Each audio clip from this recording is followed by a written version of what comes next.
moisture, gases, and toxins that are trapped in your basement or crawl space and replaces it with drier, fresher air. Wave ventilation requires no maintenance. There are no buckets to empty or filters to change. And compared to a dehumidifier, it will save you hundreds of dollars each year in energy costs. I recently installed a unit and was stunned by the difference. I had a dehumidifier for almost 20 years without ever getting rid of that musty smell. Now, the smell is finally gone. Say goodbye to your dehumidifier and get a Wave unit for your home. For free information, go to dryhousenow.com or call 888-964-WAVE. Satisfaction guaranteed. Just go to dryhousenow.com or call 888-964-WAVE. Wave Home Solutions for a healthy, comfortable home. Calling all makeup lovers. Bare Minerals Foundation just air. All right.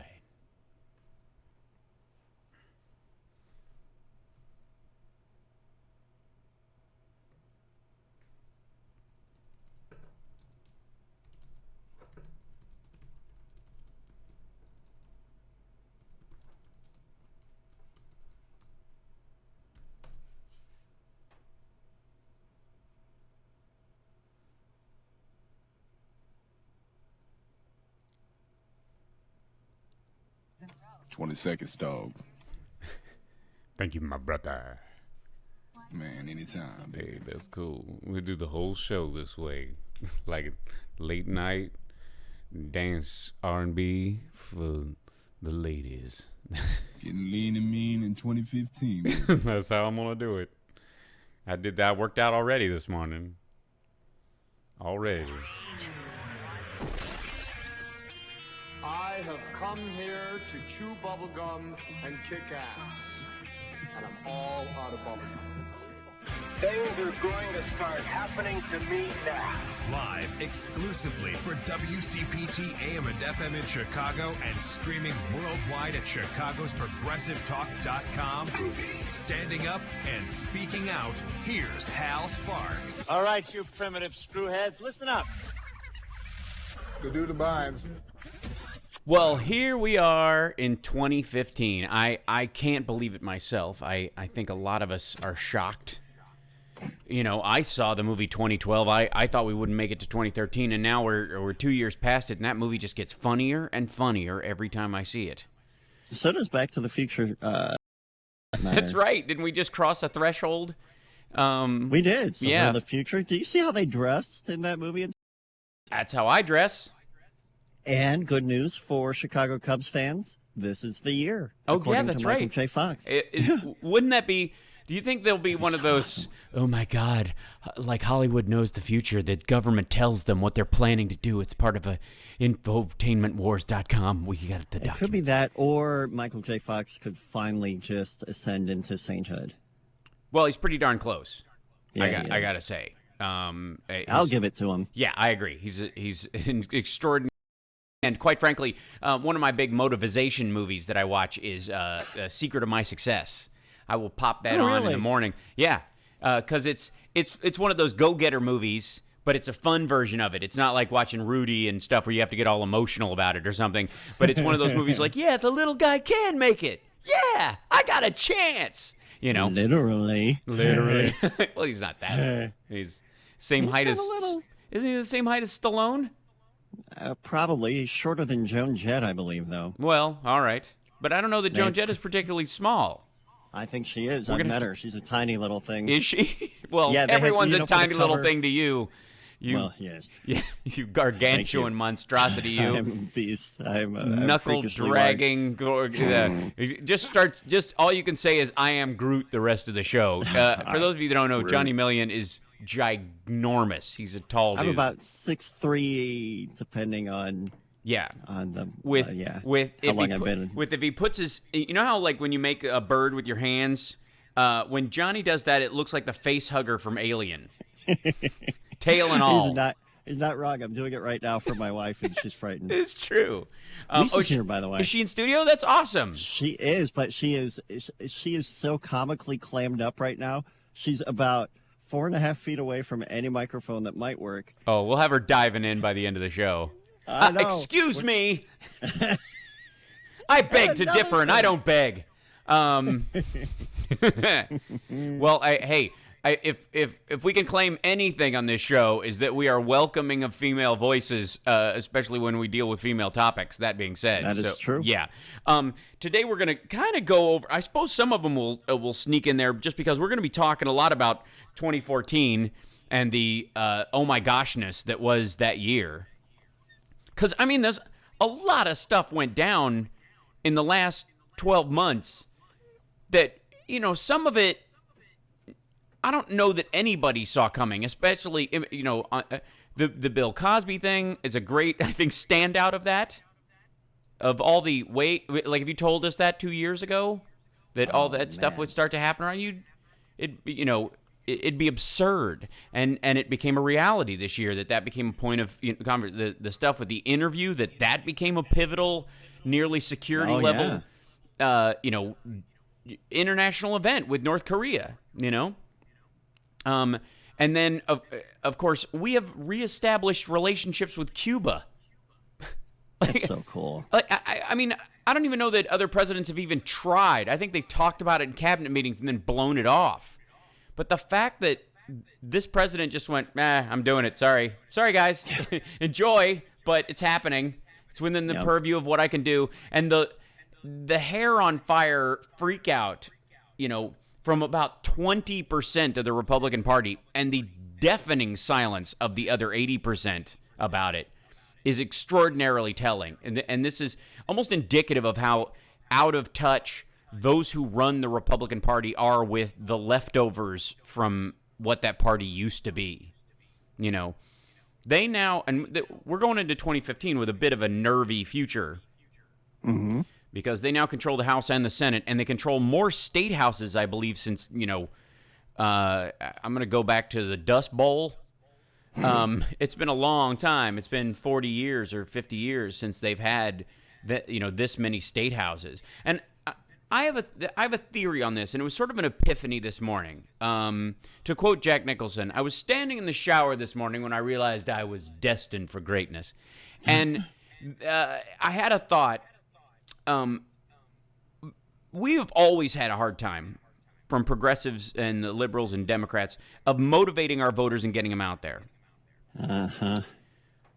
One of the reasons, and I wasn't surprised at the 2010, but I was a little bit surprised at this one. Because as, quote unquote, as unpopular... We knew what would happen. We knew. Yes. And as unpopular as the president is supposedly... considering how popular his policies are, if you actually go through them, if you just go through the metrics, if you had an invisible presidential candidate behind a curtain and you went, here's the qualifications, this is what's happened since his term started. I'll take that one. Yeah, you go, I'll take curtain number one. That guy's got it together. And especially in light of the predictions, and we'll get into those after the break, of what was supposed to happen if he got reelected. That this kind of disenfranchisement... Is it like the Back to the Future type thing? It's except it's more 2012. Okay. It's more apocalyptic.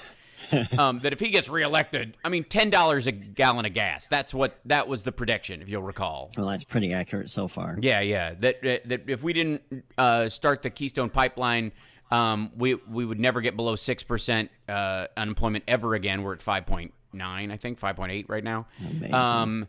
And now, granted, Keystone would give us a lot of jobs if you count all the nurses and doctors necessary to treat all the people who would be poisoned during a spill, into the groundwater of some subdivision in Kansas that doesn't even know that they're going to have a pipe in their backyard right now, that are voting for it or pushing for it because they think oil equals America somehow.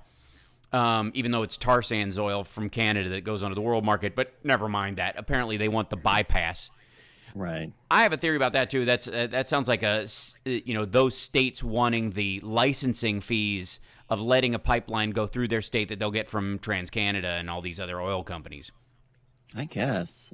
I don't know what the jobs are so temporary and the risks are so high. Yeah, and the oil isn't ours. I mean, this illusion that somehow it's our oil has Even managed. The oil we drill is not ours. Right. Yeah, right. Absolutely. It belongs to a corporation. It's sold on the world market, and it can go into a gas tank in Iran or into a tank in Afghanistan on the other side or Pakistan as fast as it can go into some, Tercel in Iowa. So I had a theory about this, and I'm curious to see what people think about this. 773-763-9278. After this, the election this year, and the lack, it was a ferociously low turnout even for an American midterm.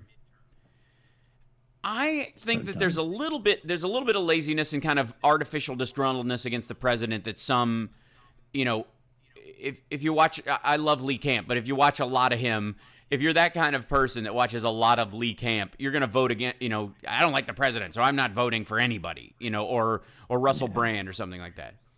But I also think there might be something to this, that people don't feel the need especially on the socially liberal side, to show up at the ballot box anymore because the courts are handling it in some ways. We'll get to the female. How do you mean there? Well, because gay rights, legalization of pot, there are a bunch of issues. Right, when it gets the pedal to the metal, it doesn't really matter, because once it gets up to the any sort of they can write all the goofy, the Supreme Court, tricorn hat, don't tread on me bills they want with all their crayons and hammers in their makeshift liberty houses, and bring them into their state legislatures and run them through their kind of kangaroo court like committee. Say what you will, but crayons, hammers, and kangaroos sounds like a good time to me. It does. It sounds like a Pixies album. But I really do think there's a little bit of safe laziness, because even the Roberts Court is having to protect gay marriage. Yeah. Because it's so fundamentally obvious. And I think that's because we really are the Freedom Party. The Democrats and the liberals and progressives, we really are the group that's about freedom. And where we do like more regulations, it's more like EPA stuff, like freedom from being poisoned against your will, which I would consider a freedom, not a restriction. Exactly, because are you really free if a corporation has the quote-unquote right to poison your and never water? Pay for it, and rig the court in their state so they we come back. I want to hear from, what their big story was of 2014. If you got a New Year's resolution, I have some. If you got some cool gifts, Johnny, I want to hear what you got. Your wife's sitting right there. Cool. She had to have gotten you something. Oh, yeah? Dennis, what'd you get? Threw down. Did you get something over Christmas that was like, yeah, this is the thing? Because I got an awesome gift this year. I got slippers. Well, considering... Does your girlfriend listen to this show? No. No. They weren't from his girlfriend. His mom got them from Avon. It's an Amway thing at church. They all gather around and sell slippers. It happens. All right, we'll be back right after this. 773-763-9278. This is the first HSRPM of the new year. I'm very excited. We'll be back. Mm-mm.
What's he building in there?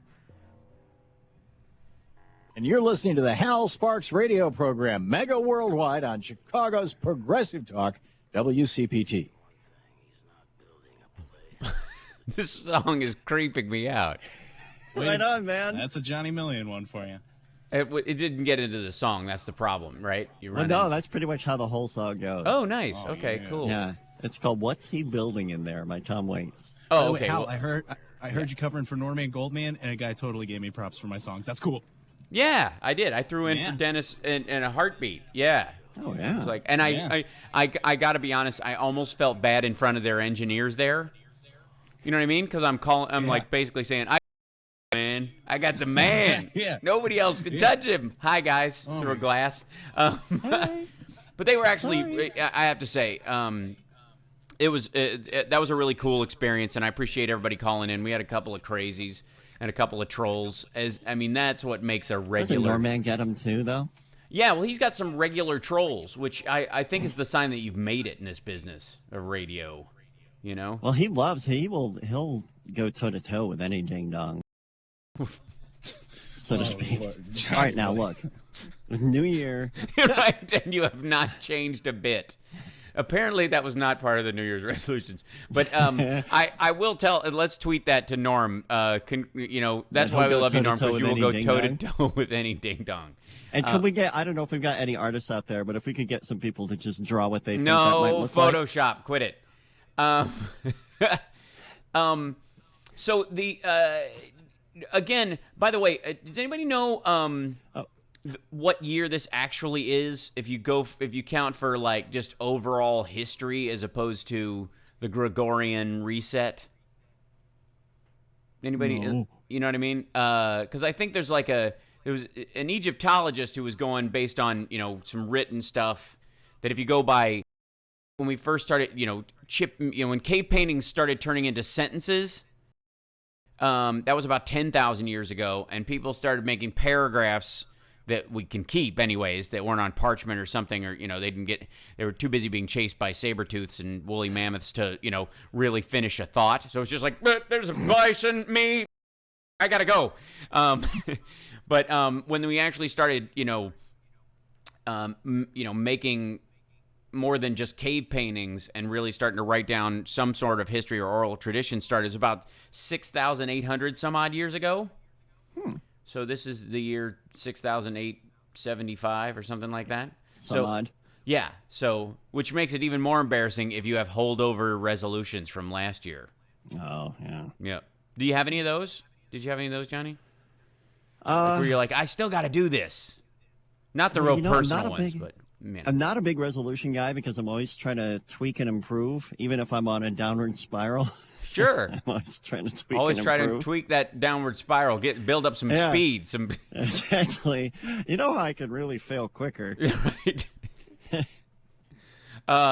Because to me, I do my New Year's resolutions on my New Year. A lot of people know that, but my birthday, I do my New Year. I do my resolutions for the year, my goal setting workshop. It's not really resolutions; it's my goals for the year.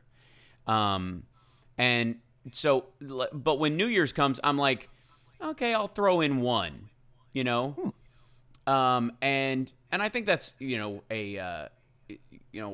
this year, interestingly enough, and I was like, what will it be? I didn't know, and I got some cool gifts this year, and I was like, one of them was. I got a book sent to me by Tony Robbins. Tony Robbins sent me a book. That's really neat. Isn't that nice? Thanks. Does he do it instead of autographing? Does he just bite things Totally. Yeah, it's just got he rubs on it like a bear against a tree. Apparently, he's that big. He's just a. You and he, I would so see a Clan of the Cave Bear fight between the two of you. That'd be amazing. He would Baron von Raschke my head and just pick me up like the Claw. Well, here's the thing. I could go toe to toe with Tony Robbins, but I would not be tete-a-tete with Tony Robbins, if you know what I mean. Hey now. Hey. Anyway, so the he sent out was, and I'm holding it up on the thing. I'm not receiving any money for this. This is honest. He sent me Money Master the Game, his new book, 7 Simple Steps to Financial Freedom. So I like that. I like that. So I'm going to read this. I got all this like stock tips and stuff for investing. And my New Year's resolution will be to just do all this stuff for this year. You mean like get elected to Senate so you get insider trading? Yes, that's chapter 5. I had no idea. Yeah. It's real, and it's a lot easier than you think. Apparently, all you need to do is go to a costume shop and buy a feather, self-tan, stick it in your right.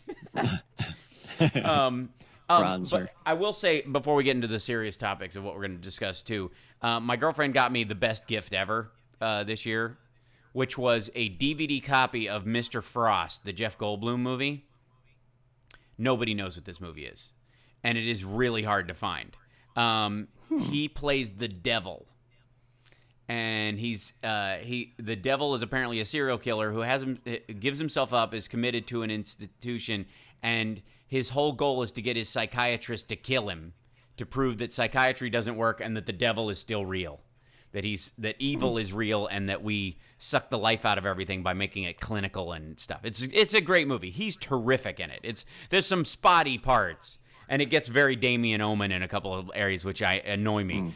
But him and his argument about the passion versus science is almost like a master class on creativity. So I love this movie, but I could only watch it in chunks on YouTube.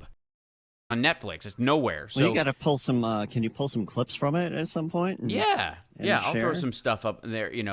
I'll see if I can get some audio from it, and I'll put it in my box. A good soliloquy. Yeah, there's some novel things in there. Especially where he says, she goes, "So who are you?" He goes, "I'm the Gaga Man, boo," which is a really weird sentence to write down on paper, but it's even harder to say as an actor. It's just, I'm the Gaga Man? A Gaga Man. I'm the Gaga Man, boo. Because he's making fun of the fact that she's comparing him to the other crazies in the institution. It's great. It's actually really cool. I'm looking at images from the movie on Google, and it's a long-haired Jeff Goldblum. It is. That's interesting. He has short hair when they bust him at the beginning, when the Detective Detweiler shows up, and he goes, "Sorry to bother you on a Saturday afternoon, but we caught these 2 car thieves, and apparently they broke into your house and tried to steal your car a couple weeks ago, and they decided against it." And Jeff Goldblum goes, "Didn't like the model?" And they go, "Well, they said there was a body inside it." And he goes, "Oh, yeah, the body. Yeah, I was just finishing burying it when you walked up." And he goes, "That's just the type of answer I was expecting." And he goes, "What, you think I'm joking?" It's great. And then suddenly the whole movie changes. You're like, "Oh, I'm in a house alone with a crazy person. I have to get out of here without dying." It's awesome. Anyways, really, he did like 6 movies in England. He lived over there for a while, and this was one of them. Huh. And it's just not available anywhere here. So anyways, Summer, my love, dug this up for me, and it's awesome. Aww. And I renewed my heavy metal subscription. That might be more of a New Year resolution. And then I got Heavy Metal, the magazine, the comic book. Yeah. Yep. And then of course I got the Iron Man manual from my girlfriend's son. He got that for me because he thinks I'm Tony The Iron Stark. Man manual, does it help you make an Iron Man suit with your 3D printer? I can't say. I can't. This is not a secure line. Anyways, did you guys get anything cool? I mean, because we got to catch up on this. We didn't have a Christmas show, so I know we didn't have a Christmas show. My wife apparently was feeling bad about always giving me practical gifts. I had no idea that she was feeling bad about it because if I don't get practical gifts, nothing practical gets purchased on my behalf. So I never really begrudged anything. I'm like, oh, thank goodness, underwear. But no, actually, she never gave me underwear once. I always buy my own underwear from the same. But it's a good man. example of the similarity. Yeah, it is. So anyway, she got me a Shure Green Bullet harmonica microphone. Oh yeah. And this MFer plugs right into a guitar amp and sounds badass. That's great.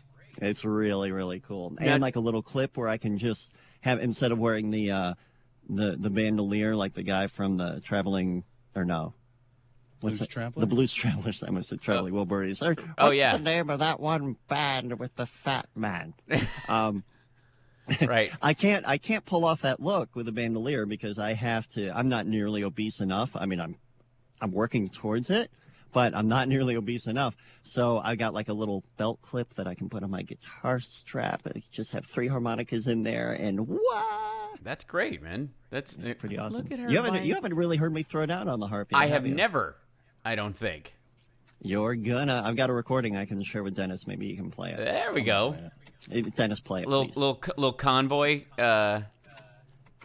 It's actually, I covered a communication breakdown for no reason. On just you on harmonica, just a cappella. Well, no, I did. I recorded guitar, bass, and the drum machine thing, but the lead vocal and guitar solo are harmonica, all one take.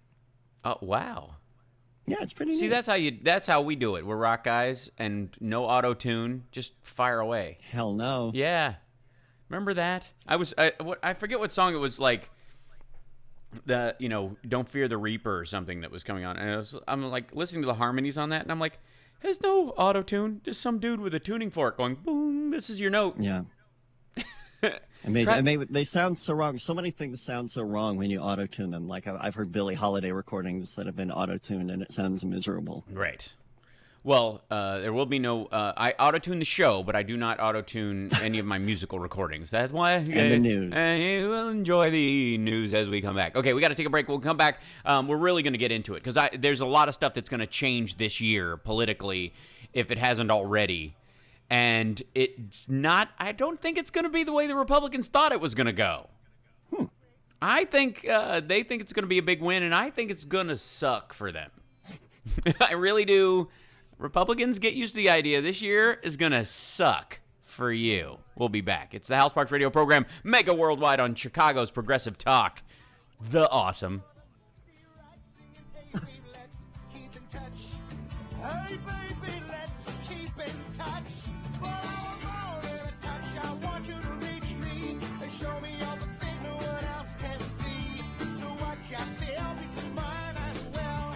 And soon if we're lucky, we'll be on it.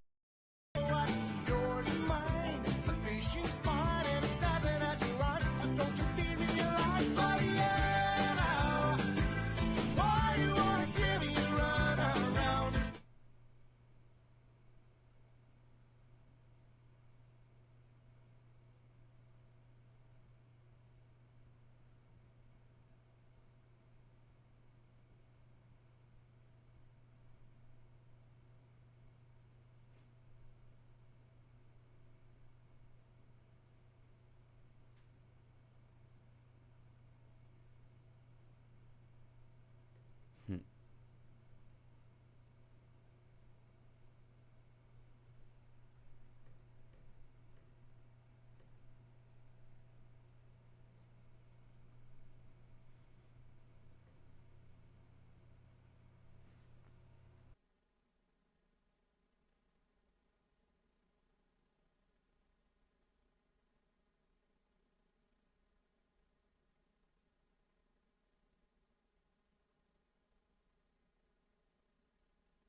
Who is Mr. Frost? No one has been able to turn up the slightest clue regarding Frost's identity. There's no official trace of him anywhere. What has he done? And in 2 years he hasn't uttered a single word? Frost is not mentally ill, Dr. Day. He has no place in your hospital. What does he want with us? So in fact, who are you? I'm the Gaga Man. Boo. He spoke to you. I'm not afraid of him. It used to be simple. Good on one hand, evil on the other. There was a struggle.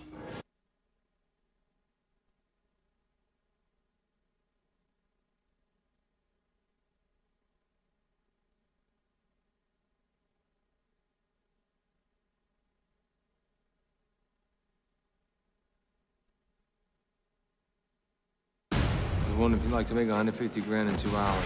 You understand the gravity of your situation.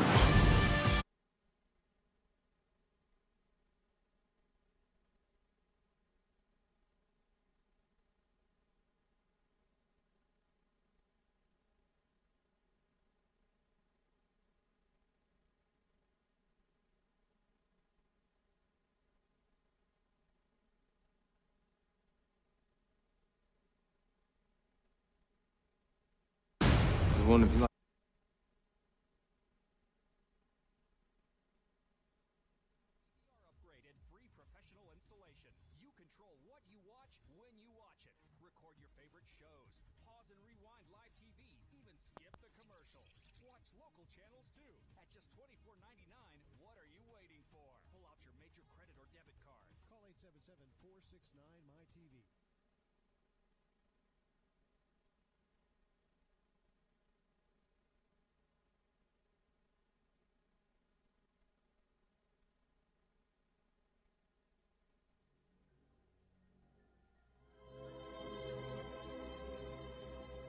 Who is Mr. Frost? Now back to the Hal Sparks radio program, Mega Worldwide, 773-763-9278. Anywhere. What has he done? And in 2 years he hasn't uttered a single word? Frost is not mentally ill, Dr. Day. He has no place in your hospital. What does he want with us? So, in fact, who are you? I'm the Gaga Man. Boo. He spoke to you. I'm not afraid of him. It used to be simple. Good on one hand, evil on the other. There was a struggle. But then you came along, the scientists, the geniuses. What do you want from us? What do you want from me? I must reveal to the world your impotence in the presence of the age-old power of the wild side. The wild side. That is so cool. Like the way they handle that. Wow. Yeah. It's so like I gotta say, I've always been a fan of his deadpan, creepy.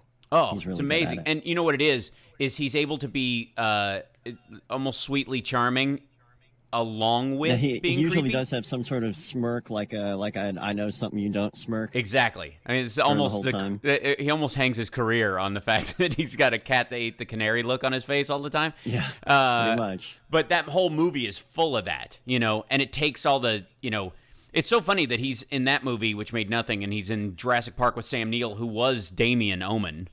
I don't know if there's a relation, but I will say that, anyways, love the movie, and it's, thanks again to my girlfriend for getting that for me, because that's just... So do we want to start with a call before we lay a foundation here? We've got a call. I don't even know who it is. Yeah, it depends. Dennis won't tell me. His name's David, and he wants to talk about new 2015 laws. Okay, yeah, absolutely. That's great, because that will kind of jump us into what I want to talk about, both with Cuba, where the state houses are going. There's a ton of stuff. So, yeah, fire away. Hey, David, welcome to the show. Hey, Al, how you doing? I'm Happy good. to be here. Thanks. You too. So, okay, great. Hey, I'm a big fan of your show, and I have been for the last, five years already. So here's the thing. California passed a law by 2/3 of the majority, which is a sick pay, 3-day sick pay starts in July of 2015. Mm-hmm. But that means is that people are going to get 3-day sick pay as of July 2015, July 1st. Yep. Anybody's going to get it, part-time or full-time. I don't know if you heard about 2/3 of the majority of the assembly have passed that. Okay? Yep. So here's the deal. I think whether temporary or part-time, they all get it. And here's the thing. What's going to happen? There's going to be a lot of lawyers that are going to be watching this goes into effect. Because a lot of these corporate, by the way, there's no majority of how many employees you must have. It's mandated, meaning it's abbreviation for mandatory. Mm-hmm. So you can't get out of it. So it doesn't matter whether you have 1 or 2 employees, you still have to pay for that. So I think that's great. And even in-home health service is going to get it too. In-home care is going to get it as well with the state. So here's the thing. And by the way, but before you get into that, like of all places, if you're in home care and you can't afford 3 sick days, you're the last person who should be showing up to work ill. But go ahead. Right. It's smart Yeah. that's So part of it. Yeah, go ahead. Now watch this, Hal. Watch how some of the employers are going to try to find a way to get around this thing. What they're probably going to do is that, okay, we'll go ahead and put these people temporary for before 90 days, because after 90 days you can use the sick pay after 90 days. But what they're going to do is to avoid not paying the sick pay, that they're going to try to get their people's contract expire before 90 days, so that way they don't have to pay the 3-day sick pay and get somebody else brand new to take that person's place so they can start another 90 days. That way they don't have to pay for a new employee to get the 3 days sick day. There'll be an ROI on this, the return on investment, as far as how expensive it is to hire and rehire based on that contractual cycle versus just letting them have it. Because it's kind of like when a store just lets you have something for free. They count on the fact that for every jerk that comes in and just fills their pockets, most people don't touch it, and that that can balance it out over time. A lot of corporations nowadays, and this is where the one of the reasons why that law got passed was because most big corporations especially already have something bigger on the books, just because they've looked at the numbers, and if you have somebody show up sick and they get the whole office sick, it brings productivity down so much that it's worth it for them to offer that, because again, most people won't take advantage of it anyways, because they don't want to seem like a bad worker. Americans are notorious for not taking vacation, for not taking time off because they're afraid of losing their job. Yep. Absolutely, and I don't disagree with you there. And on top of that, if I may add, on that is that on top of that, these employers, like I'm saying, are so a bunch of ripoffs that they'll do anything they can not to pay those 3 days sick pay. And something, they're going to try to challenge this in court. But something, it's already been passed. It's all it needed was 2/3 of the majority of the assembly to pass it. So I'm telling you right now, the judges are going to say, nope, I'm sorry. If you don't like it, take your business elsewhere out of California. But as far as I'm concerned, you are going to pay those 3 days sick pay, whether you like it or not. I think it's the best law that's ever been signed by Governor Brown. Thank you, Governor Brown. Yeah, absolutely. Great call, and I appreciate you bringing that up. It's interesting because, like I said, this is one of those things where, quite frankly, a lot of Republicans are for this law. Business owners and the like, they may not like it on face that everybody that they have to pay them for 3 days of quote unquote not working. But most of them look at it going, if I have even 2 employees and they come in and get me and my other employees sick because they're afraid to stay home because they can't afford it, it's hard for me to, the only solution you can come up with for that is to pay them such a wage that they can get ahead. If you want to continue to pay somebody an amount where they're always on the edge, which is really what this allows you to do, those 3 sick days are a small price to pay versus giving them a real income that they can get ahead of their bills, get ahead of stuff, and go, I could take a couple of days off if I was sick and I wouldn't have to be paid for them because I got myself sick or whatever, take it on yourself. Right. You could afford to do that if you were ahead. But if you want to keep paying people right at the cusp of the minimum wage or lower, depending on what your state is or, the number of employees you have. And watch this be affected largely, too, by the number of immigrants coming out into the sunshine, with the president's immigration reform. That, I think, is the one thing that the reason they've been fighting this. Most Republicans who fight, that aren't just straight up racists, and there are those, that they just feel like they're being overrun by Hispanics. They're just afraid that, everybody's speaking Spanish and I don't know what they're saying. I'm just surrounded by brown people all of a sudden. And it didn't used to be like this for about 60 years before we ran them all out of here in 1910 or whatever. But it didn't used to be like this, and now it is. And now my kids got to take Spanish in school, and there's kids in here who are bilingual, and I just feel flanked. Besides that group, which is a significant number, the real force behind keeping immigrants in the working in the shadows has a lot to do with the fact that they're cheaper that way, and that if they get they lose a finger in your factory, they're not going in for workman's comp, and it doesn't show up on your insurance. They just walk out 1 digit short.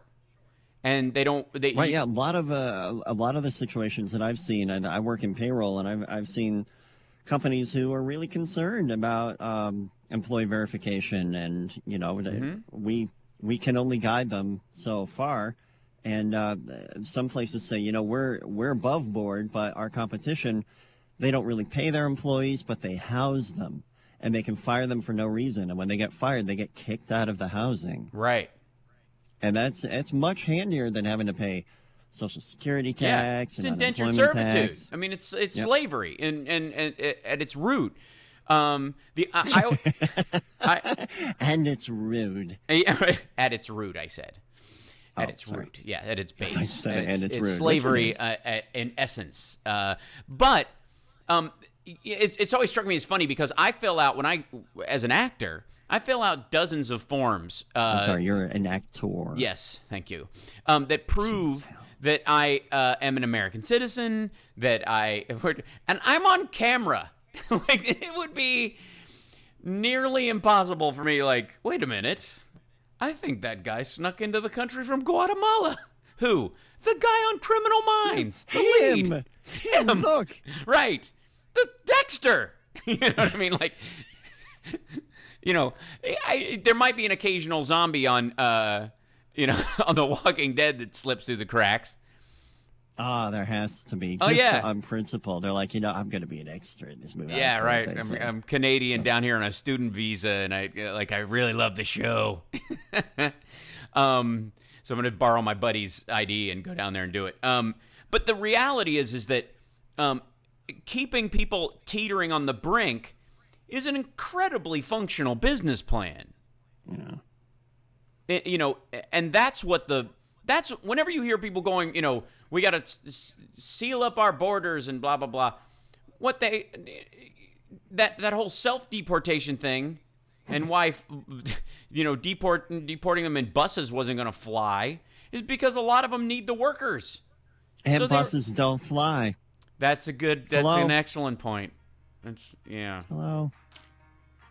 I well spotted, Johnny Million. Yeah. No, I'm here to support you, Hal, and your ideas. Thank you. My wife is very disappointed in me right now. It's okay. She's like, I thought she said smart things on the radio. Nope. Right now, the Republican majority holds governorships in 68 of 98 partisan legislative chambers. That means the ones that aren't split equally. Their big attacks this year are going to be supposedly launches against Common Core education standards, abortion regulations, cutting personal and corporate income taxes, which is their Santa Claus matrix, and then labor unions and the EPA. I think these guys all got stuck watching Ghostbusters and just hated the EPA ever since. So if you'll recall, the EPA was the villain. They were. In Ghostbusters. And in the Simpsons movie, too. It was like they were worse than Zool. Even though they were kind of the Judas in the circumstance, and if you don't have Judas, you don't have the story. So Judas was just as important to the crucifixion story as Jesus was, if you need it to, because it's a prophecy. Nobody can skip the prophecy. He's a slave to destiny. I'm just saying. Anyways, we'll be back right after this. 773-763-9278. Hey, you do look have at a that. caller Thanks. already. Yeah. By the way, we're sending out a love to Harry Reid, who had an accident exercising, broke some ribs and bones in his face, but he was a Golden Glove boxer. One rib once, and my wife did not hear the end of it. She's still tired of when I talk about it. Seriously, bruise ribs. Ouch. Yeah. Yipe. Okay, we'll be back right after this.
This is Tom Hartman, and you're listening to the Hal Sparks radio program, Mega Worldwide on Chicago's Progressive Talk, WCPT.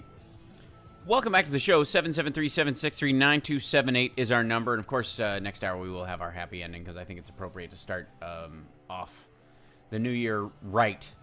With being very, I feel right, Brian. I feel right. We do have some quiet John harmonica in the background. This is the...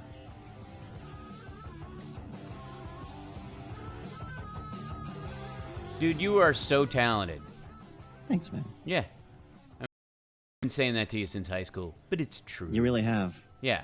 I'll believe you one day. Yeah, right. That's always the tough part, man.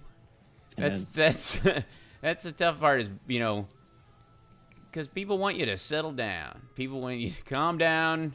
You know, don't get ahead of yourself. Don't outrun your feet. That's what, you know, it's my son does when he's, you know, he'll start running. Sometimes he'll outrun his feet. Some of the funniest America's Home videos are people outrunning their feet. That's exactly it, man. Your feet could not catch up with what you were planning, and you just eat it. You know, and I think it's a great dovetail into actual news. I think the Republicans have outrun their feet. I think they managed through jerry-rigging the electorate in their state houses and a tremendous amount of voter apathy and a media that will always push the both sides do it idiocy. Yeah. That they managed CNN, please report the truth. Right. Please. It's maddening. It is maddening. But I think they've exploited that to get themselves in a position, but that position actually just kind of, I guess they're going to end up, it's sort of a put up or shut up situation. But here's what happened last year. The president, if you'll recall, was confronted at the beginning of the year with several extraordinary international incidents, not the least of which was the Russian-Ukraine, warm war. And the advice he was getting from everyone, you know, on the Republican side of the aisle especially, was we need, you know, weapons in there. We need ground troops. We need NATO. We need our, you know, military advisors in those areas. We need to confront Putin and be all bullish. And, you know, the most important thing is that we stand up and act tough, right? We need to pull our best, I guess our Dirty Harry, you know, moment, you know, go ahead, make my day moment like Reagan did. And that'll show them.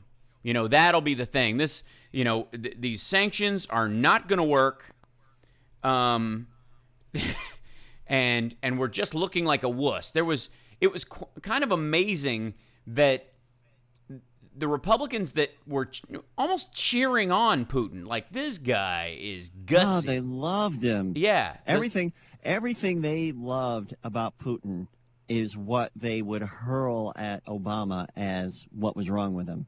He's just a leader. He makes up his mind, and he will go and he'll just take on that problem. But every time Obama did anything that rhymed with that, it was right. You know, all definitive actions have to look as macho as they are. Anything smart is not macho, and there's such a manhood problem on the Republican side. That there's just this huge fear of the feminine. There's a huge fear of appearing feminine. You know, I think a good portion of why they perceive gays to be such a threat in many ways is that in their mind it's a male acting female, and why would you do that? Because women are weak. There is no homophobia without misogyny as well. They go hand in hand. The same, you know.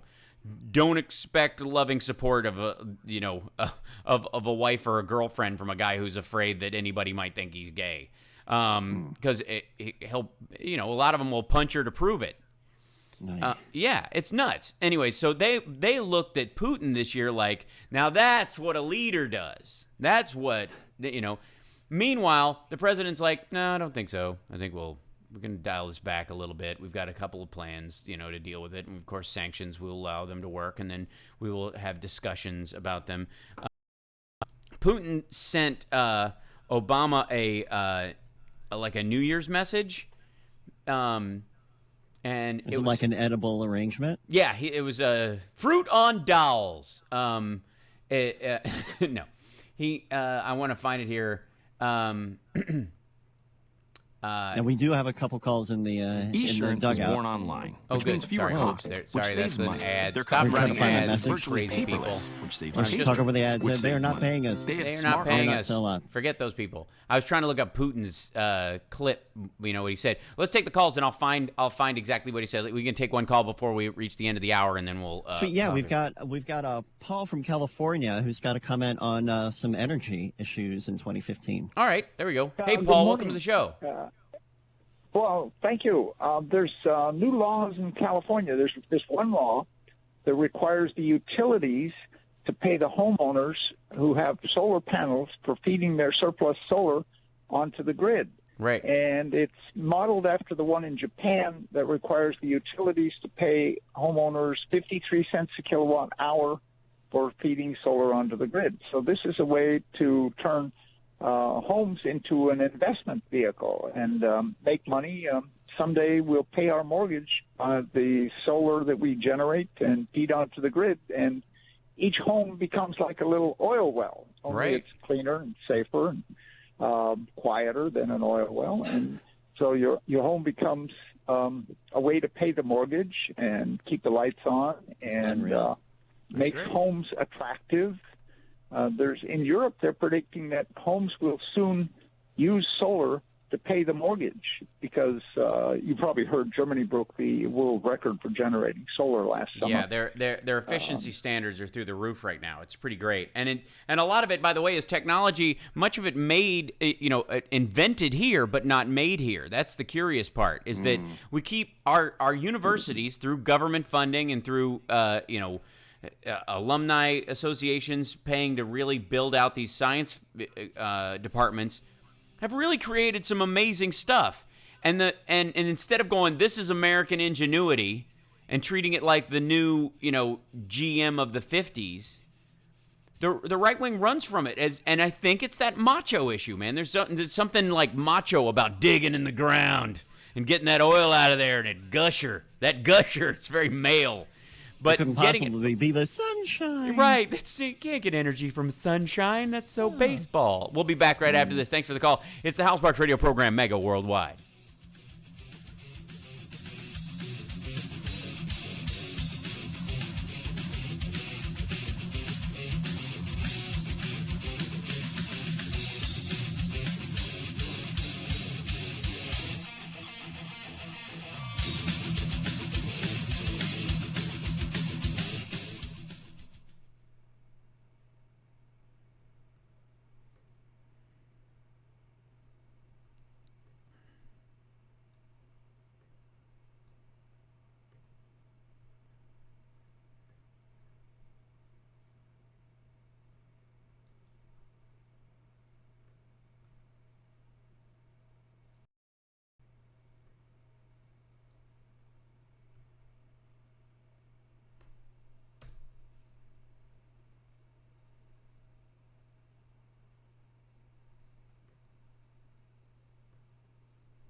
I'm not bored. I'm reading.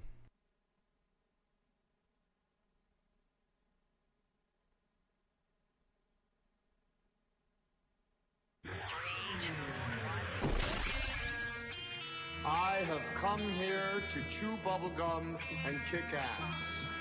And I'm all out of bubblegum.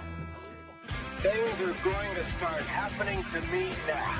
Live exclusively for WCPT AM and FM in Chicago and streaming worldwide at chicagosprogressivetalk.com.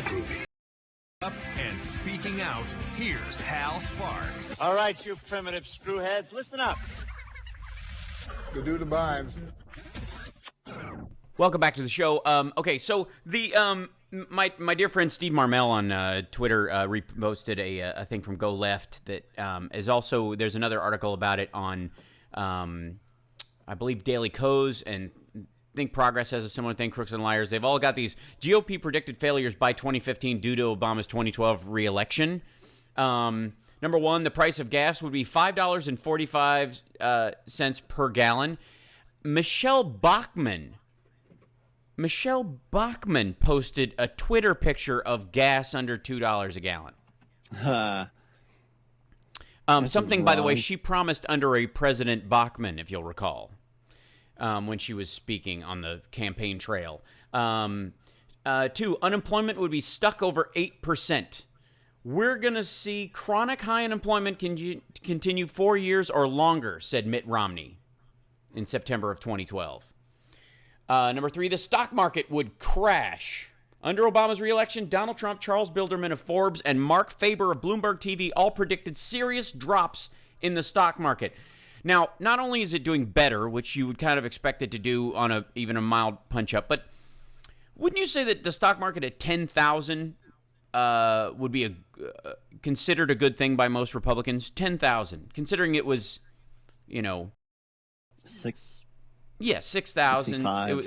It was actually right at the beginning of 2007. It was like 7th. It started to go tank downward, and then it powed down to 68.40 or something, and then it leveled because they froze stuff at 7,065. Anyways, point being, it was 17,580 something last week, and it hit over 18,000 already.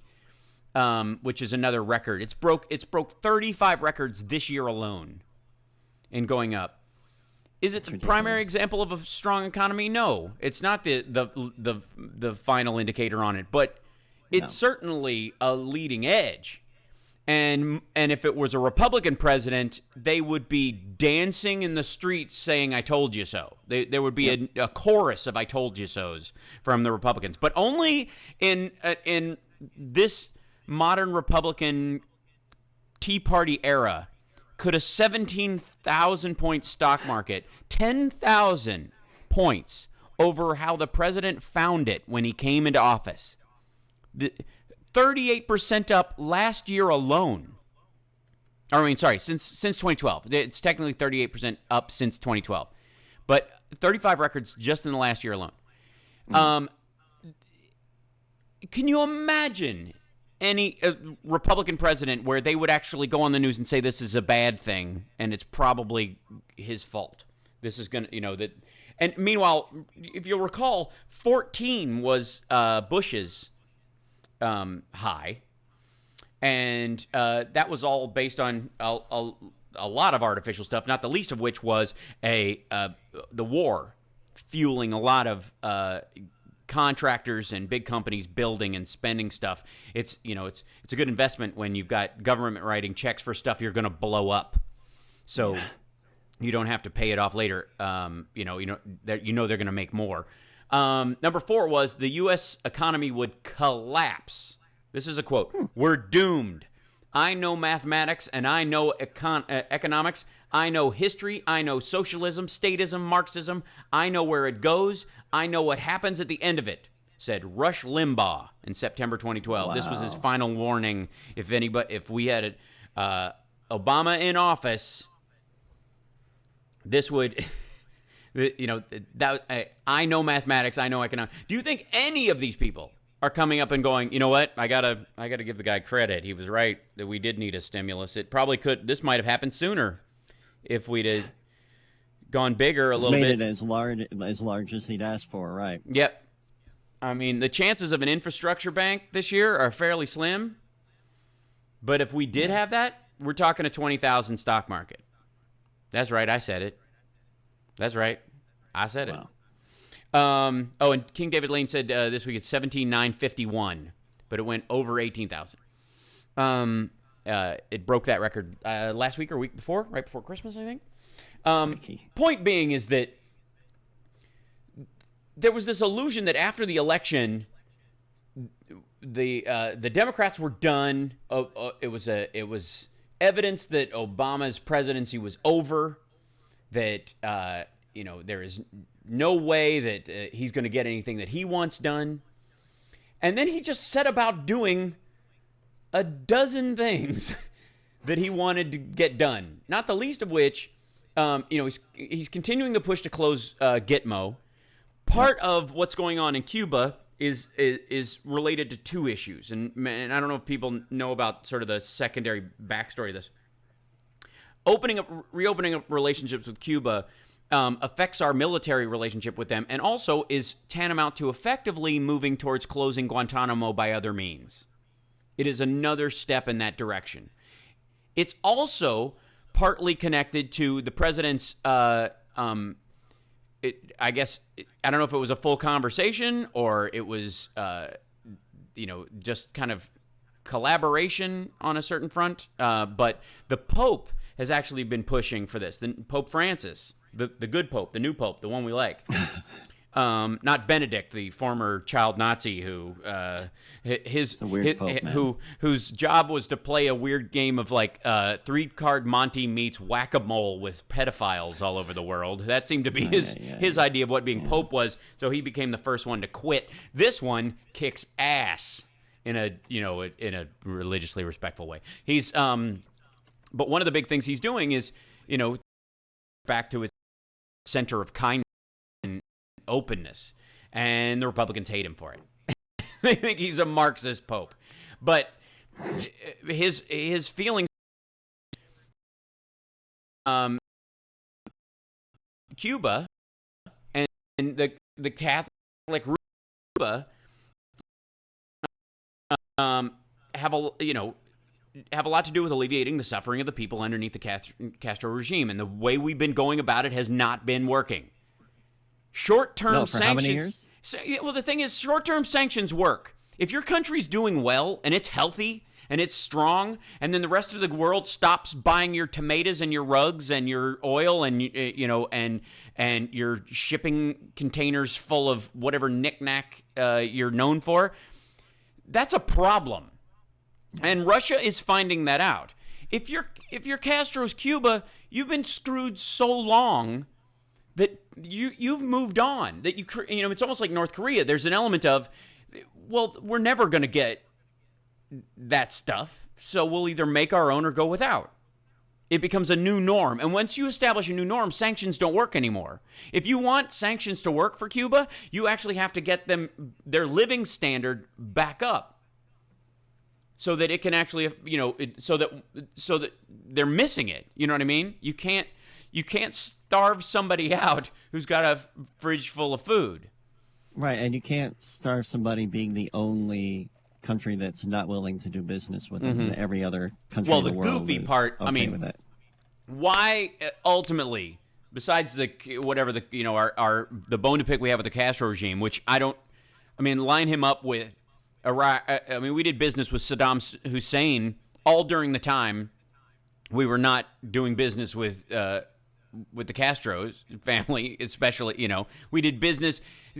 Donald Rumsfeld delivered chemical weapons to Saddam Hussein to use to kill Iranians during the Iran-Iraq War, and not even because we were looking to wipe out the Iranians, but just to keep them at bay. Just to tap them back a little bit. It was our way of tapping the brakes on their control of that section of the Middle East. So chemical weapons. And that's cool. We have an open relationship with China. We're talking about a new trade deal with them.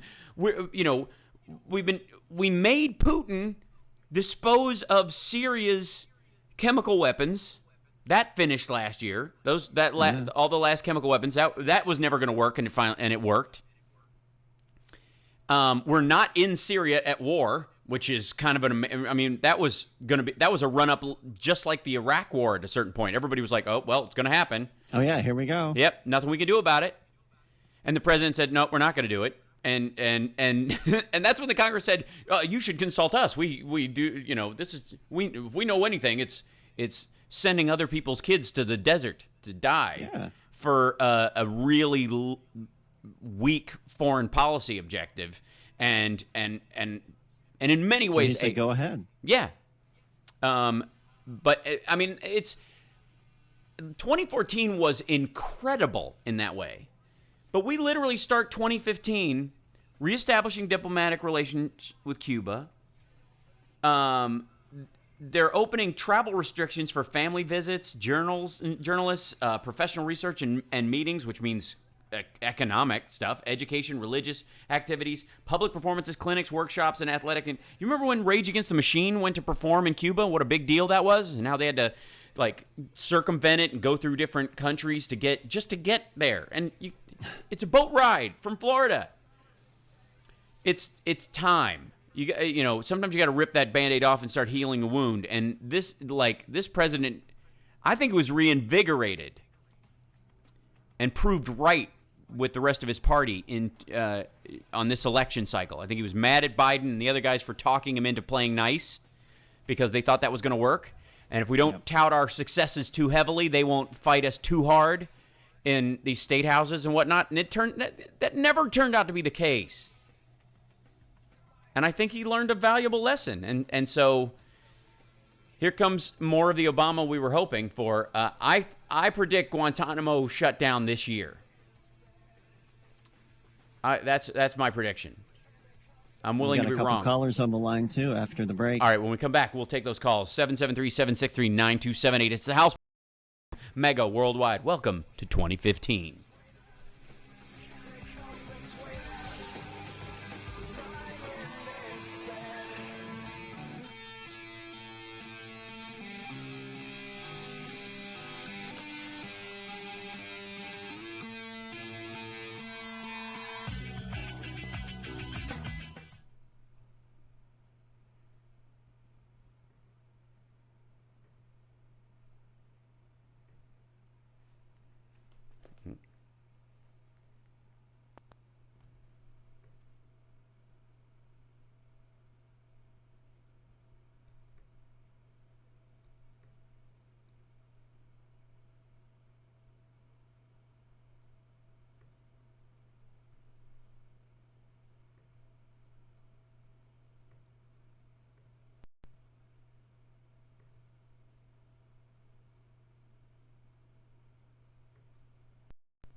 Tom, you're right, and I wouldn't disagree with them because I think it is rigged. I would say part of the way they rig it is by convincing people to not be involved.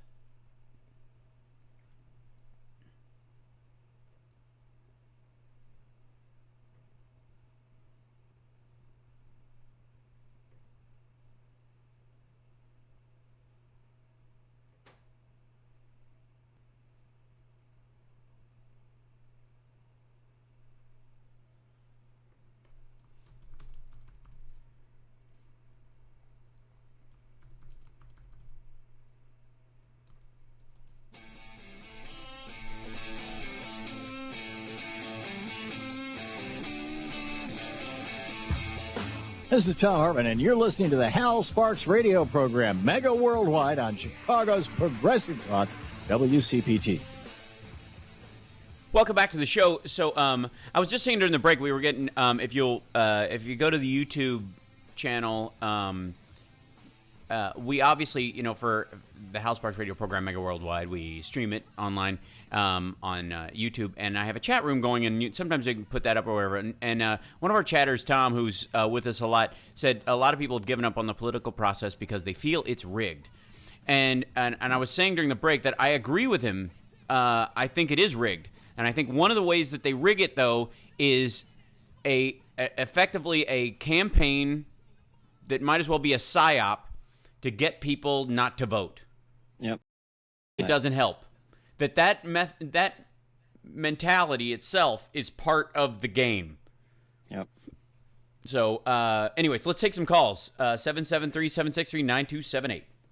Yeah, we've got David from San Francisco. Cool. Hey, David, welcome. Hey, Happy New Year. Thanks. Happy New Year, all. Happy New Year. Let's see, I was just going to make a one-liner, and it just totally went out of my head.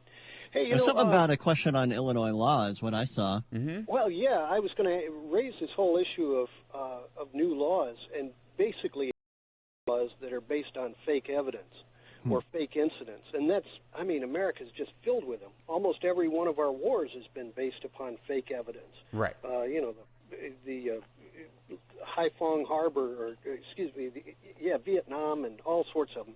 And they're the idea that America would spend money and continue to spend money on fakes, and so, looking just the other day, we're supposed to go to war against North Korea because of some hacking incident that turns out to be an inside job at Sony. Right. So, how many billions of dollars are we going to spend on North Korea, starve to death, and it's all based on a fake? Right. Well, in the case of, it's interesting because we certainly do have sanctions against North Korea, and those have been in place for a good long while. But it's not. They've got whole generations that have never been. Oh able yeah, to no see question inside the country. I just mean, why the United States will never seem to, the normalization of Cuba is a step in the right direction, and I think it may eventually lead us to getting around to a wider thought process with places like North Korea. But the fact that we've made that step towards doing it in Cuba, it does bring in stark relief the sort of roundabout lie about how we can interact with other people and whether open dialogue is macho or not, or allow, it's bizarre to me that we just have, you can't talk to them. If you talk to them, then that makes them right, kind of. It's the weirdest mentality. You raise the issue of Cuba, and they're scared of doing business with communists, right? And so the sweatshops of communism in Cuba versus the sweatshops of communism in China. Right. And the idea that it's either way, it's bad economics. And so the whole idea of people, we've been BS'd on an economic front, JFK, 9/11, hundreds of examples of how the nation is forced to spend hundreds of billions of dollars on a fraud. No WMDs yet. And this trillions of dollars on that one. And so these guys are still in positions of power. They get so-called elected and remain in positions of power, spouting the same lies, and they still, the economy is torn apart because they're spending money on wild goose chases. Well, and again, you can say that's that's an accident, or it's part of the ploy, or we're, sort of willing participants. There used to be a statement the FBI used to say, most victims meet their serial killer halfway. That there are tons of stories where both victims and serial killers have told stories of how they almost got somebody or were almost gotten, but they made one good choice that changed the entire thing. But it was these people who continually, again and again, walked back into the same dangerous situation, and then finally that was the tipping point. And there's an element of politically, we've done that so many times that we're actually we survived it to some degree, and now we're getting a little wise to it. We're overall gun shy now, which is not a bad thing as far as foreign policy. We are very there's a lot of trepidation about any interventionism anywhere in the world, which I think is dangerous when you have a situation like Rwanda come up. But it's better to have the thoughtful process than, either what our old policy used to be, which was ignore the Rwandas of the world and bulldoze Iraq. And so we've moved into a thinking phase, but that thinking phase was based on fear, much like the phase of actually, shooting first and asking questions later. The post 9/11 fear has transmuted into a post Iraq fear instead of our options all the time. And luckily, and people can disagree with me all they want, but luckily we have a president who's thinking a lot of this stuff through. Because there were a bunch of times that if we'd had a Bush or a Romney or a McCain or a Palin or any of these folks in office, we'd be in these other wars right now. Mm-hmm. We'd be in them. So I appreciate the call. Let me try to get one more before the break if we have one, and if not, what do you think, Johnny? I think we can do it. We've got Paul from, is it Seattle? Cool. Yep. Hey, Paul, welcome to the show. Hey, Al. Hey, great job filling in for Norm last week. Oh, thanks. Yeah, that was a good time. I'll figure out his boxes eventually. Mm-hmm. I don't think anybody can figure out Norm's boxes. You should see his notes. I'm not kidding. I love the guy, but holy smokes. They look like, you ever see those guys on a park bench who've got they're handwriting the fourth copy of their manifesto because it keeps getting stolen by the other guys at the soup kitchen? It's crazy. It's just scrawl upon scrawl. The guys with snots running down their nose. Yes. I know the one. Yeah. Right. The thing is about the economic news, this is the problem, Hal, is that the Republicans, with all of the gas prices going down, the stock market over 18,000, unemployment down, the Republicans are already taking credit for it. Right. And this is what we're going to hear for the next 2 years, and this is what worries me. It's the problem with the Democrats is that subtle humility in politics doesn't work. It's braggadocious hubris is what really works. Right. And that's what the Republicans are good at. And they're already, the smooth talker, Republican talkers, Michael Medved, for instance, is already talking about how the don't just do something, stand there policies of the House of Representatives and John Boehner are what saved us from Obama doing any more damage. Right. And that's why our deficit's been going down for the last 3 years, because of the sequester. But remember, a year and a half ago, with people like Michelle Bachmann who were saying that, well, the sequester was Obama's idea. Yeah, totally. That's when the sequester was not popular.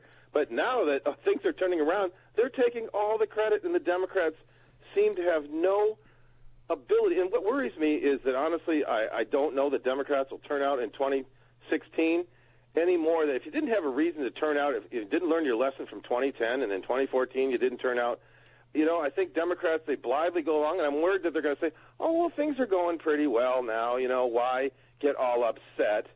And that we're going to have a Jeb Bush, or worse yet, of Scott Walker. Walker won't happen. Walker won't happen. Jeb will run. If Jeb runs, he'll lose. That I'm not so much worried about. The package deal is what you have to concern yourself with, is who they package them with. So if they try to run Jeb and they get somebody that people like the conservative ilk would rather if they Cheney him effectively, then you'll really get the base out, and the same folks that are think they should get a tax break for building Noah's Ark in Kentucky, and the Christian equivalent of the Hail Bop cult, those guys will all be getting out the vote like crazy. The reality is that with all of her baggage, Hillary blows everybody away. And we run through that as much. We're an American Idol culture, man, and the first female president will bring out the base. Now, it will also scare, a lot, into the voting booth, a lot of the women shouldn't run things crowd, who, by the way, loved Margaret Thatcher as long as she was buddies with Reagan, and thought she was hard ass and was great, but she was over there. She wasn't over here. That's different. So I really do think the Democrats will come out for Hillary or whomever. It's not going to be Elizabeth Warren, although I think she has a route in the Hillary White House to the good place would be the Supreme Court, but to be a possible head of the Fed, possible head of, I mean, there's a lot of options for her that she could, that would be extraordinary. I think Clinton's got just a fundamentally strong shot, whereas Jeb Bush, I think that brand is ruined.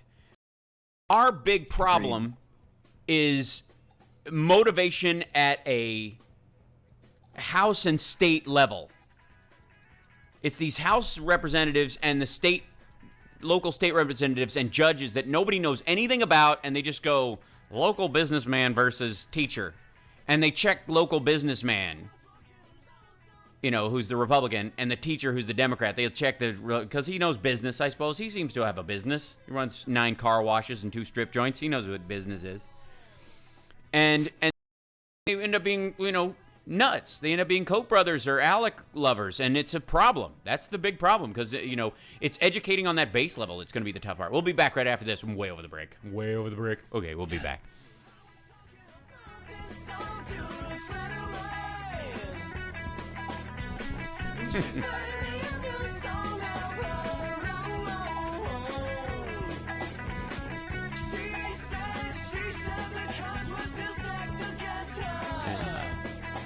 And Alan Parker got it right. It's the movie behind me is Yellowbeard.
Now back to the Hal Sparks radio program, Mega Worldwide, 773-9278. Welcome back to the show. It's interesting to me, and we'll get to more of your calls, 773-763-9278 in this last block before we have the happy ending. But did you follow the Steve Scalise story at all, Johnny? The new House Majority Whip, who gave a speech to a European rights European. I had no idea who David Duke was. I didn't Nobody know. Knew who David I just Duke knew a guy was. on my block was buddies with him, and we hung. And he asked me to just give a speech on taxes. And at that time, I needed all the votes I could get, so I was meeting with all these groups or whatever. Turned out he ran unopposed in that election, and the guy he ran against the time before, he branded as a Muslim. That was one of his ways of doing this. By the way, this meeting, he had no idea about stuff. We always hear these, and they go, this was a decade ago or more. It was 12 years ago. When you hear that, I don't know why, but there's almost this mentality that, like, this was in the 70s. Like, everybody acts like a decade ago is some sort of long stretch of time, and it isn't. Especially if you haven't grown or learned anything in that amount of time, which... And by that point, David Duke was already a punchline. Absolutely. He was living in Russia, I believe, and he at least he gave his speech to that organization from Russia. If you want to hang out with some white supremacists, there's a couple of nice camps in Russia for you to go deal with. And anyway, so he runs this organization. So this guy approaches him, asks him to give a speech. He goes, I just gave a speech about taxes. I was giving a speech about stuff all over the place. I regret this. He goes, this is, my favorite quote was, this is abhorrent to my faith, which is different from saying it's abhorrent to me, because he goes, as a Catholic, these groups hold views that are vehemently opposed to my own personal faith. Okay, that just means the Catholic Church is against it. Or they're against the Catholic Church. I think that's what he was trying to imply. It's like, I'm a victim too. Yeah, that might be the case, absolutely. Although I don't know why, because, as far as the history of the Catholic Church, new Pope notwithstanding, their relationship with Nazis, and, Adolf Hitler's birthday was celebrated every year in Germany by the archbishops. In Germany, so they were very closely tied at that particular point. But the point is, this guy, his big thing was, I was giving this speech everywhere, and then it turns out, because I had to drum up votes, and then it turns out he's running unopposed, and then he's going, well, I didn't know what they were about. Okay, then you're either lying or you're incompetent. At a certain point, we have to start calling, that question needs to be asked about these kind of things. Okay, because if I did a stand-up show and I found out later that, oh, by the way, this was a bought-out show by a neo-Nazi group. Not they'd love my show, I'm sure, but a bad analogy, but still, if they bought it out and they, and I found out about that later, I'd call that out like crazy, and I'd never work at that club again, and I certainly would, my agent would be fired. Like, forget it. Like, you don't even, and that's not even me running for office. Okay, now here's the thing. What's Steve Scalise's job now? Steve Scalise is the House Majority Whip. Now, what does the Majority Whip do? He gathers the votes. He goes around and makes sure that everybody's on board. I learned that from House of Cards. Right, absolutely. It's one of the more brutish parts of the political process. This is when you go. Lyndon Johnson would do a bunch of arm twisting or whatever. He actually had guys doing it for him too. So, needless to say,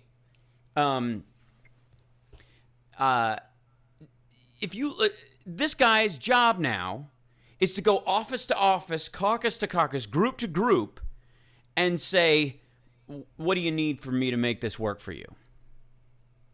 How do we get you on board for this spending bill? How do we get you on board for this?" It's quid pro quo everywhere. Right. So, what would be served in having a guy as the majority whip in the Republican Party who had ties to white supremacists, or had said, for example, in talking about David Duke, that David Duke is unelectable. That's his problem. We share a lot of the same values, but you have to be able to get elected. This was from Steve Scalise in 1999. He did an article. Yep. He spoke to Roll Call and said, yeah, you know, we share a lot of conservative values, which that overlapping CCC, you know, the KKK turning into the CCC, saying conservative as an overlay for racism is something that Democrats get called out for, but Republicans, you know, like Steve Scalise, can use as code because of that. And so he comes out and says, you know, in 1999 in this Roll Call article, yeah, I agree with Duke on a lot of different things, but he can't get elected. And that's the most important thing. So here's a guy who has done a very good job of getting elected. And one of the ways you get elected and stay elected is that when you get caught, because you do these kind of things, you disavow. So automatically there, everything that he says is crap. Like, you have to really take it with such a huge grain of salt and ignore that part of it. Now, the other part is, well, all I did was talk to them about taxes. I give, you know, this is my normal stump speech. Right. These are conservative issues. I just spoke to them as a conservative, it had nothing to do with it. Okay. One of the things that he was touting in that particular speech was the defunding or elimination of the Housing and Urban Development Department of Housing and Urban Development, HUD. And if there is a single organization that is a whipping post for more coded racial language than HUD, I don't know what it is. Maybe food stamps, right? Yeah, pretty much. Food stamps and HUD means, you know, to this group of people, means black people. Takers. Even though there's not enough, you know, to paraphrase Chris Rock, there's not enough black people in the entire country. If all of them were on food stamps all the time and all of them got free housing and everything, it wouldn't be a tenth of the budget of these kind of things, because the vast majority of people on food stamps and getting help from housing and urban development are white. But on a statistical level, on every front, the only area where black people have a negative associated to them statistically is arrests and jail. And that we have some callers lined up too. Do we have time to? Let's grab one real quick, and we'll right over the break. Yeah, but let me just say for the record, the Steve Scalise story, don't buy it. I don't buy it.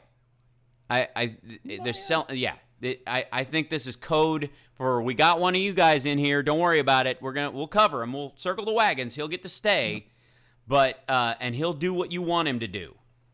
So, anyways, let's take the callers. Who do we got? I'm going to defer to you, Dennis, because I don't know who's on first. All right, I'll take a look and see here. It looks like, let's go with Pat. No, we're going to do Henry. Okay, Sorry, Pat. Hey, Henry, welcome to the show. Hey, thanks. Yeah, the reason that I called in is just to throw out a quick idea that I've had for a while about ways to help out with charities and things like that. Okay. And it's actually not even about support from middle class or lower class people. But something that's baffled me that could go in hand with this is all these celebrities out in Hollywood and stuff like that. We pay them and professional athletes an excessive amount of money to do something that they seem to enjoy, which, don't get me wrong, that's not a bad thing. Mm-hmm. But they go out and they spend $6 million on a house, and they have 2 kids and a wife. Mm-hmm. The house has 15 rooms. Right. There's no need for that. The excess money that they're wasting could actually be turned around and, you know, used to help get people off the street, feed the hungry children. They don't, like, there are people that can't actually get food stamps because they make just a little bit too much money, and it's not enough to actually feed their family. Right. So just by taking that and then giving it out like it should be, or even just keeping it circulating. And, you know, keeping it circulating in the economy. If they bought stuff that was even their focus wasn't just on building a bigger house on a single plot of land. Even if they had small homes in other places, it would effectively benefit the economy. Reasons why, they talk about how like rich people pay more in taxes by percentage. One of the reasons they do that is because they actually use more of the infrastructure of the country than other people do. Who have a regular job and just drive to and from work and all that, use the same 3 roads and the same 15 stoplights, and they eat at the same stores and they use the same plumbing every day. But if you own a private jet, you use a lot more of the country than other people. It's almost like a fee. By the way, an excellent point about that, too. Warren Buffett, apparently, who's one of the richest people in the world, has been living in the same house since 1958. It's a little... you can look up pictures of it online. He doesn't have a guard gate. It's just a cute little... 1-story, I think it's maybe got a 2-story, like a lofty, it's like a barn-shaped house. It's adorable. Not what you'd call a McMansion, I'm just saying. And if there's anybody to model in behavior as far as getting wealthy, he's one of them. And he lives in a very subtle house, so there are better uses for your money, I would agree. Okay, we'll be back right after this with a happy ending. It's the House Sparks Radio program, Mega Worldwide.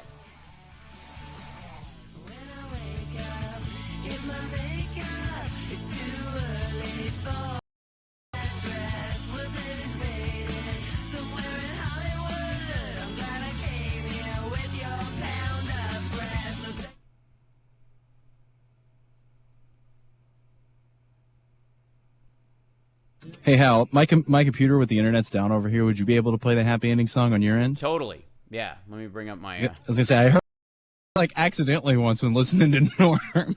Oh, yeah. Well, I threw it in. I did the happy ending on there. Let's see. Now, where the heck did all my soundboards go? What the heck is going on?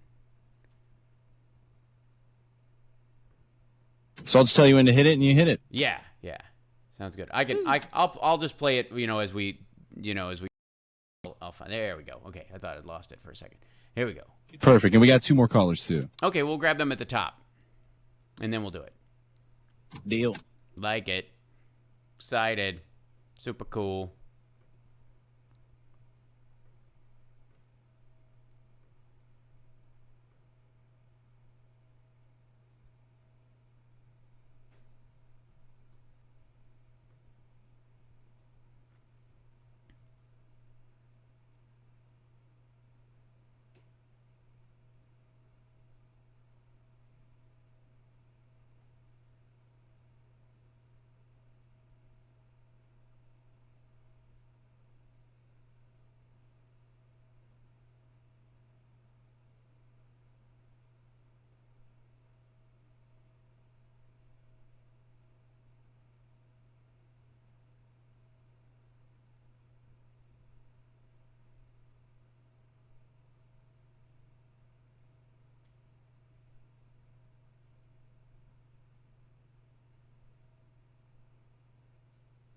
You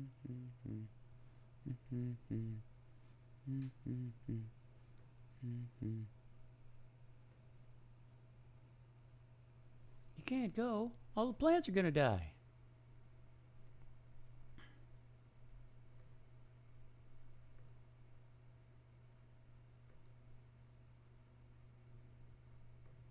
Putin is playing chess, and I think we're playing marbles.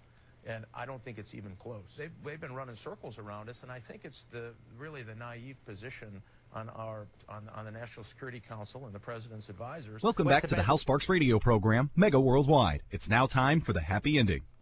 Welcome back to the show. Let's take a couple calls before we get into our happy ending. And who do we got? Let me get and everybody try to keep your. We've got Pat in Wisconsin. Cool. On line 1. Excellent. Hi, Pat. Hi, Hal. Yeah. Hi, real quick, Hal. I wish, because it's going to take time, so would you just research Enbridge Line 61? It's coming from Lake Superior down to Flanagan, Illinois. Mm-hmm. It's already running tar sands, and they're going to increase it by 45% if they can get approval. Enbridge? So, and they're the ones that caused Enbridge. and we talk about key record. This guy's Bar Sands, dealing with Enbridge in person, but let's talk about that next week, because I think Keystone's going to start coming up, and I think we do have to deal with that. You're absolutely right. That's an excellent point for the year too. Thanks for the call. Let me get who else do we have? Thank you. Yeah. Our last one is Bill on line 4. Cool. Hey, Bill. Hello. Hey, go ahead. Hey, Bill. Okay, just talking about the voter registration and all the laws that are being changed to make it that much more difficult for minorities to get into the voting process. Remember what happened with all these grand juries. Now, think about it. How do you get on a grand jury? Right. They look at your voter registration. You have to be a registered voter. Right. Yeah. You know, look at the situation with Gardner. The grand jury was pulled from Grimes' district. Right. And they still refused to indict. That's an excellent point. So the judicial system, we always keep talking about elect the president at the top so that he can appoint judges to the Supreme Court. But we still have to worry about what's going on at the bottom. I totally agree. That's great. Appreciate it. Let me move on to this, and that's an excellent little piece of analysis there, because as you thin out the voting rolls, you thin out the kind of people are also making all the decisions when it comes to people going to jail. Wow.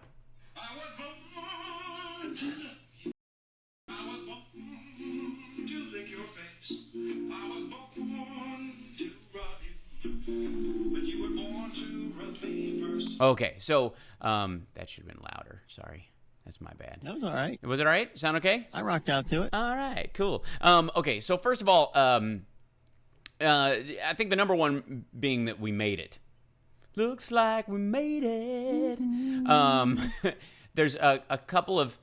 I don't know if you saw this story or whatever, and I can't do anything but wish her well at this point. But did you hear about this 7-year-old girl who survived this plane crash? Yeah, she made it. She walked like through brush for almost a mile by herself with no shoes. And it's like 4 of her other, had died in it or whatever, but she managed. Some people to may not have heard it. There's a plane crash where everybody died but that little girl. Yeah, she was the only survivor, and she walked out. Like she got, like it wasn't like somebody came and they cut her out with the jaws of life. This was in Cuttawa, Kentucky. I can ask you. Yeah. I'm not even familiar with that place. It must be. It seems like Eastern Kentucky. Maybe it's part of that new Kentucky. Yes, it's part of the new Rand Paul, Kentucky, where they it's pretty cool. They you can make up your own town and your own Just like you can make up your own certifications and. It's Cuttawa apparently is what's called a 5th-class city. It's in Lyon County in Kentucky on Lake Barkley. It is got 649 people in it. Wow. That's where this thing, it's on the Cumberland But that's River. not where they were flying to. That's where they unfortunately That's where they landed. crashed, yeah. So they were flying over a whole bunch of nothing, which is, they were. There's no, I mean, yeah. Their options at that point are they're probably going from Nashville to St. Louis or maybe Memphis to Louisville or something like that. Makes sense, but it was just right in the middle of nothing. They're right on Kentucky Lake and Shawnee National Forest. They had nowhere to go. Keep track of that girl. Yeah, exactly. I'm like, who is she? She's going to be amazing someday. You just kind of feel it or whatever. But that being said, I also want to thank my girlfriend again for Mr. Frost, because that's one of my big happy endings. I kind of jumped the shark about it, and insofar, telling the story too early. You led with a happy ending, huh? You didn't. You led with it. Yeah, if it, I don't know, if it bleeds, it won't lead here. I think we got to come up with something. We're gonna have to our own statement for that. But then we led with a plane crash. Well, but a survival story. Sure. Of a 7-year-old who managed to walk out on her own. I mean, that's kind of that's a big deal.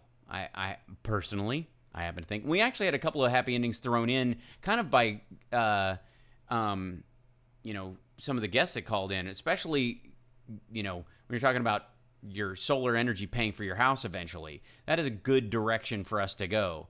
Absolutely. Yep. I don't know if this is a happy ending or a moment of foreboding, but there's a strange object near the Milky Way's black hole that's stirring controversy and debate. Have you heard about this? Is this code? No. Or something else? Nope. Dubbed G2, the object was first spotted in 2011 and thought initially to be a gas cloud on the verge of being ripped apart by a black hole known as Sagittarius A. This just gets better all the time.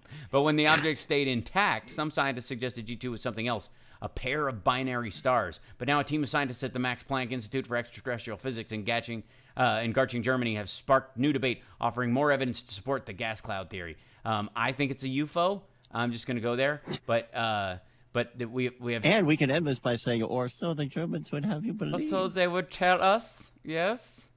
And we are sticking with the gas cloud. Yes. But this is I'm going to go with this. This is my last one. There were 15 new dinosaurs discovered in 2014, including a swimming version. Out and about, like at Walmart? Nope. Just being dug up. This is for my son. Found you. He's a dinosaur maniac. They found a Chinese version of a tyrannosaur that had a slender snout, and they nicknamed it Pinocchio Rex, which I'm waiting for the Disney movie now. And they also found another Argentinosaurus whose femur is 9 feet long. Holy moly. It's all a hoax, I tell you. Yeah, they're buried by the devil to test our faith. Anyways, lies from the pits of hell. We're gonna deal with this tar sands issue next week, and we're also gonna deal with voting going into 2016. We keep pushing that, but we're gonna, that's where we're gonna hammer it. And you know what my goal for this year is? More guests.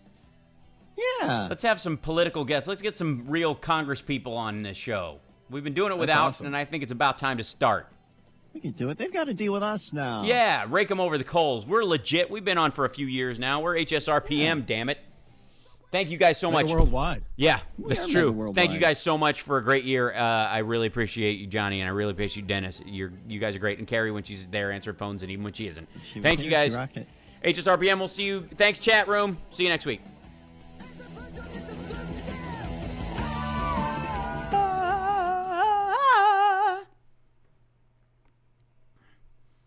And now, road trip. All right. Hey, man, good show. If you want, I can try and I'll work on maybe booking people. If you know, that'd be beautiful. Not? Yeah, absolutely. It's a necessity for the coming year. Like I really do want to start getting at least our Illinois Congress people and senators should be pulled into this a little bit. You know what I'm saying? Agreed. Even if I have to pre-tape with them, I'll do it. The other thing is I might be going to Cuba since it's legal now, and we'll do a show from there. Yeah, we'll somehow broadcast. We'll figure that out. That'll be a tooth pull, but we can make it happen. It'll probably all be by cell phone, but still. But at the very least, I'd like to start on, if we got some governors and aldermen and that kind of stuff in the Chicagoland area, it's great to handle that local stuff too.